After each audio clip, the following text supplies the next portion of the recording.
Quantic Dream has always been about creating interactive experiences that have emotion at their core. It's about telling the story of characters and giving the player the possibility, through their actions, to change the way the story unfolds. When I write my script, I have an idea of how I want the story to be played. So we try to render David's idea into a game and see with him if it matches what he had in mind. In case it doesn't, we go back to the writing stage and keep working until the result perfectly matches David's vision. What we try to do in Beyond is really an intuitive and immersive experience. So we created a very discreet user interface with only white dots on screen and very simple controls.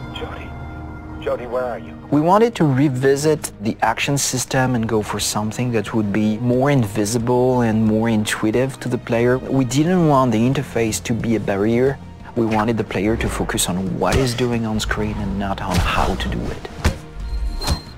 Ideally, the player will forget that he has a controller in his hand and will just jump into the screen. One of the major revolutions in Beyond is the way Jody Holmes moves. Depending on the context, depending on your emotional state, you see the character of Jody moving differently, walking differently, looking around differently. And most importantly, to give the player the feeling he's really in control of the character, he can do almost anything he wants to do. You can talk to other people, interact with objects, and also run, jump, shoot, drive a motorcycle, or even ride a horse. What was really challenging also is that the story goes on for 15 years of Jody's life.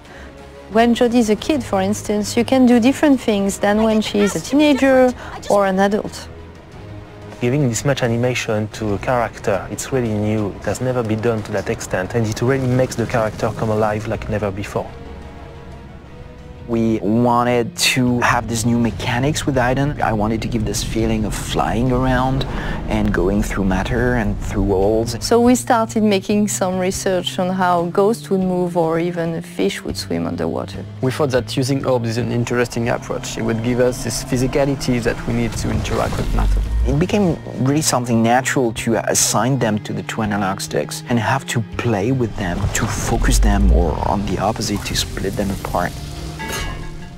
During the process of this production, we made what we call user tests. You just watch people playing and you see where they succeed, where they fail. If a player don't get it right, it's only our fault. So we work very hard to be able to correct it and give the best experience possible. After each user test, it's meeting after meeting just to find a good solution to every single issue the player may have had. I guess what we're looking for with the gameplay is really to find an interface that will allow you to play live. And we try to get closer and closer of the ideal interface where you don't think anymore, you just do it.